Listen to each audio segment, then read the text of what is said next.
Today, being June 6th, 2026, marks the 82nd anniversary since the Allies landed on the Normandy beaches, modern-day France.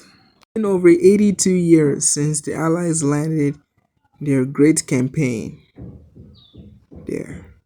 D-Day depicted the liberation of France from Nazi-occupied territory and made Western Europe fall to capitalism from the advance of the Red Army. Now, even since then, since the liberation of France, D-Day has taken an historic impact on the modern world. The D-Day Cemetery, located in Normandy, France, where the actual operations took place, is still there. Every year, about more than 1,000 visitors pay their tributes to the fallen heroes of World War II. Now, this video we talk about why did D-Day happen, the major events of D-Day, and a major deception tactic the Allies used to trick the Germans into think Calais was the actual target, and not knowing that Normandy was the actual target.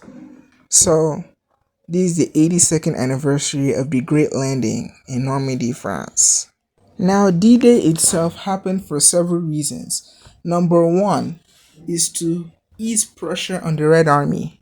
After the Battle of Kursk in 1943, the Red Army was advancing rapidly on the Eastern Front, and by June of 1944, when the Normandy invasion happened, the Red Army was conducting an operation called Operation Bagration, intending to seize the German-occupied Baltic states and to advance all the way to German-occupied Poland by end of 1944.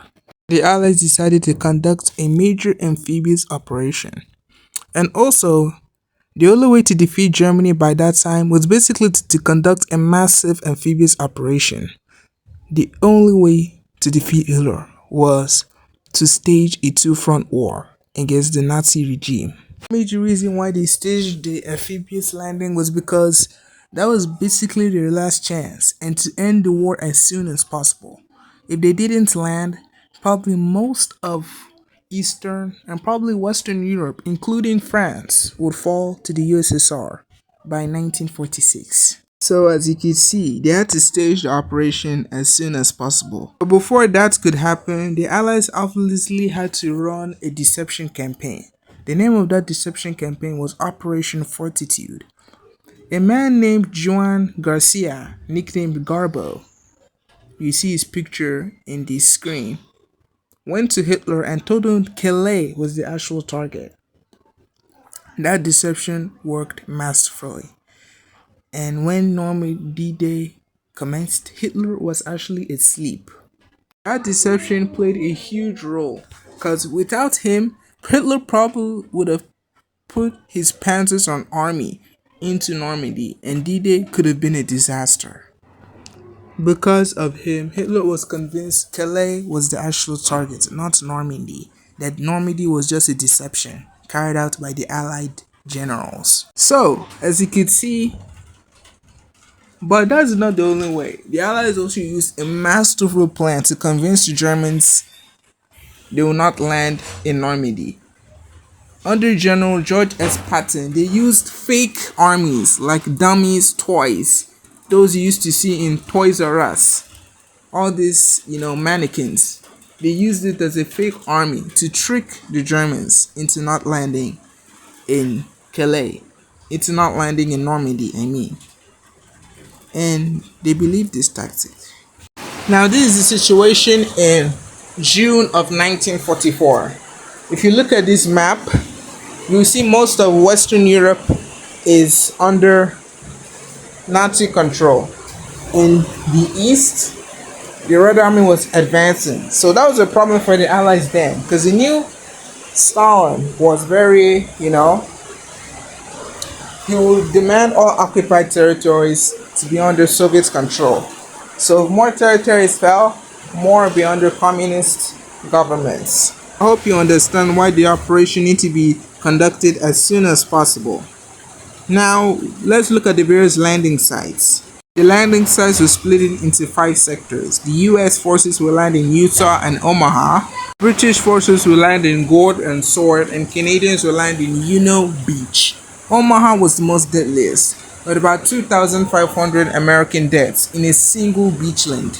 Now, D-Day began exactly at 12:30 a.m. when a paratrooper drop by the US Airborne Divisions dropped behind the German lines. The goal was to make the initial landing of D-Day more less bloody to divert German forces defending the beach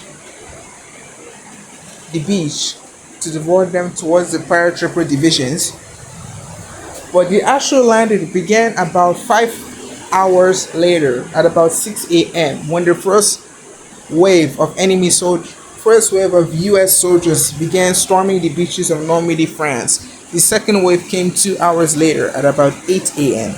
If the Allies landed, it took several months for them to establish an effective beachhead, and it took till August for them to break through to Cherbourg and form the Falaise pockets that encircled the entire German army near Paris.